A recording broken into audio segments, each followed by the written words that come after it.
ابھی جس طرح سے تبلیغی جماعت کو لے کر فتویٰ آیا ہے دارالعلوم دیوبند کا اور کافی وواد اس فتوے کو لے کر ہو رہے ہیں، ہمارے ساتھ اسی پر بات کرنے کے لیے مفتی وجاہت قاسمی صاحب ہمارے ساتھ موجود ہیں۔ ان سے ہم بات کریں گے کیا کہنا ہے اور کیا اس کی حقیقت ہے۔ مفتی صاحب، جو فتویٰ آیا ہے آپ کافی قریب سے دیکھتے رہے ہیں مرکز کو، کیا کہنا ہے اس پر؟ فتویٰ دارالعلوم دیوبند نے دیا ہے۔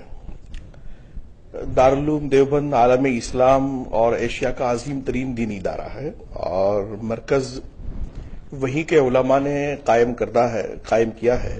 اور مولانا الیاس صاحب رحمۃ اللہ علیہ وہ بھی دارالعلومی کی تربیت یافتہ تھے۔ تبلیغی جماعت جو بھی ہے وہ دین کا ایک شعبہ ہے، اور دارالعلوم کے علماء نے ہمیشہ اس کی سرپرستی فرمائی ہے، اور دارالعلوم نے ہمیشہ ان کی تربیت فرمائی ہے۔ اب تبلیغی جماعت کی تو فی الحال موجودہ ذمہ دار ہیں مولانا سعد صاحب، ان کو لے کر کے ان کے افکار و خیالات اور ان کے نظریات کو لے کر کے بہت بے چینی اور ان کی بہت زیادہ لوگوں میں فکر تھا کہ ان کے فکریں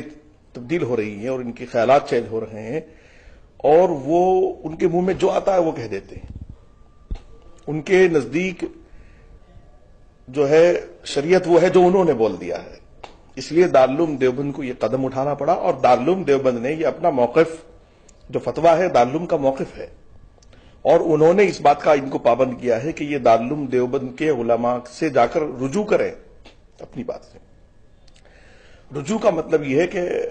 ہم اس بات سے یہ غلطی ہو گئی ہے اور آئندہ اس طرح کی بات ہم نہیں کریں گے۔ دارالعلوم دیوبند نہ تبلیغی جماعت کا مخالف تھا، نہ ہے اور نہ ہو سکتا، چونکہ دعوت و تبلیغ جو ہے وہ دین اسلام کا ایک اہم شعبہ ہے، اور 1,24,000 انبیاء علیہم الصلوۃ والتسلیم کی سنت ہے۔ دعوت دین کی طرف بلانا، دعوت و تبلیغ دین کی طرف بلانا ہے۔ اس لیے جو اس وقت کی موجودہ ذمہ دار ہیں ان سے بہت شکایت ہے، اور پورے ملک میں ہے، اور علماء کو ہے اور ائمہ کو ہے۔ مساجد کے حالات خراب ہیں کہ ان کو وہاں درس قرآن نہیں کرنے دیا جاتا،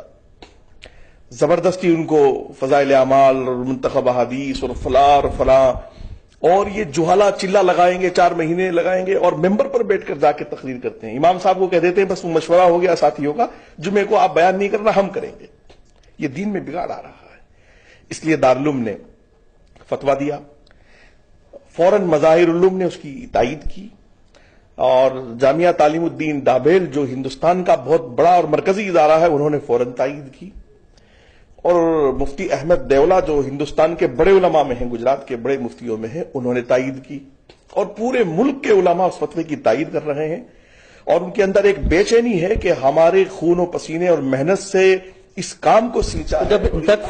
فتویٰ پہنچا ہے ان تک، تو ان کا کیا ری ایکشن ہے اس پر؟ کیا انہوں نے رجوع کیا یا کوئی جواب دیا دارالعلوم دیوبند کو؟ جی ہاں، انہوں نے دارالعلوم دیوبند کو ایک خط لکھا 3-4 صفحات کا، 7 صفحات کے آس پاس کا، اور دارالعلوم دیوبند کو وہ خط لکھا، دارالعلوم کے بزرگوں نے وہ پڑھا، لیکن فوراً دارالعلوم کے بزرگوں نے ان کو ایک رد عمل بھی لکھا، اپنا تردیدی خط بھی لکھا، اور ان سے کہا کہ یہ خط ہمارے لیے قابل اطمینان نہیں ہے، ہم اس خط کو تسلیم نہیں کریں گے، چونکہ انہوں نے وہی اپنی بات، اور آخر میں یہ کہہ دیا کہ میں جو کہہ رہا ہوں اس پر میں دارالعلوم کو حوالے دوں گا، مطلب یہ ہے کہ یہ اپنی بات پر قائم رہیں گے، رجوع نہیں کریں گے۔ تو اس پر ہم لوگ بھی فکر مند ہیں، فضلاء دارالعلوم فکر مند ہیں، اور ہمارا مشن ہے یہ کہ جب تک یہ رجوع نہیں کر لیں گے، جب تک ان کو دعوت کے اعمال میں نہیں جڑنے دیا جائے گا، ہمارا مشن ہے یہ، اور اگر یہ رجوع کر لیں گے تو یہ اپنی جگہ ہے، قائم ہے، اپنا کام کریں، اور رجوع نہیں کریں گے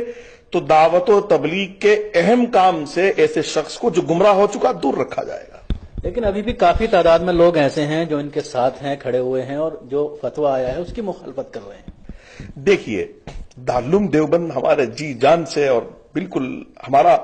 مشرب ہے، فقہ احناف کا مشرب ہے دارالعلوم دیوبند۔ اگر دارالعلوم دیوبند کے فتوے کو آپ ماننے کو تیار نہیں ہیں اور آپ مشرب دیوبند کے ہیں، تو مجھے لگتا ہے کہ آپ کے ایمان میں جو ہے خرابی آنے لگی ہے۔ ایک بات، یا تو آپ ثابت کریے کہ فتویٰ قرآن و حدیث کے خلاف ہے اور آپ کی باتوں کے خلاف ہے، آپ آمنا سامنا کریے جا کر کے، اور اگر آپ آمنا سامنا نہیں کر رہے ہیں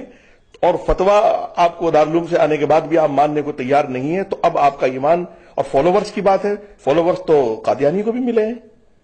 فالوورز تو ہر دنیا میں وہ آدمی جس کو گھٹیا سے گھٹیا کہا جا سکتا ہے۔ کس طرح کی وہ باتیں تھی، تھوڑا بتائیے 2-3 مثالیں دے کر کے جن پر اعتراض ہوا